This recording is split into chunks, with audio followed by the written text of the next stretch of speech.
Hi, thank you so much for joining me once again. I'm Chelsea Moore coming to you from Divine Speech and Language Services in Jonesboro, Georgia.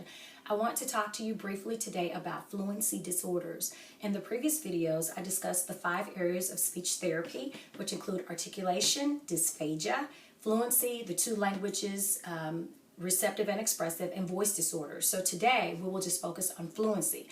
Fluency has to do pretty much with the inability to move freely, uninhibited or uninterrupted by problematic speech. Oftentimes there are 2 types of stuttering behaviors that parents often confuse.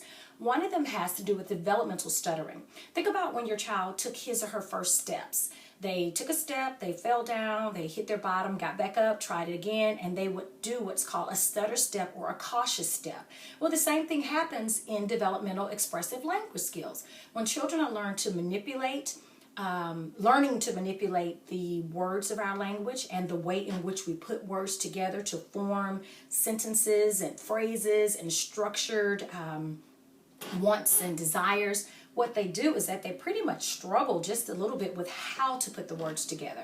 So in those cases, you will see what is called developmental stuttering, in that they may repeat the same sound or phrase or syllables over and over. They may repeat, mommy, mommy, mommy, mommy, mommy, can I go to the store?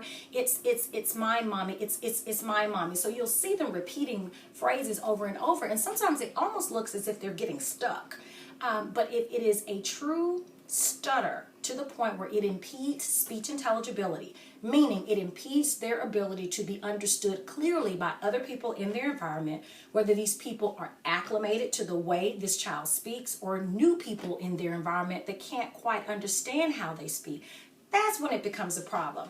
So when it is a true fluency difficulty or a true stuttering difficulty, you will see lots of physical characteristics with the stuttering, like the way that I'm blinking my eyes, I'm thriving or moving my head forward. Sometimes you'll see their neck get really, really tight. Their shoulders will go up by their ears, and sometimes they'll actually look as if they are caught or stuck. And sometimes you'll see, in extreme cases, kids will hit the back of their head, they will stomp their foot, they'll hit their leg, they'll do all types of things or anything they can to move those sounds forward.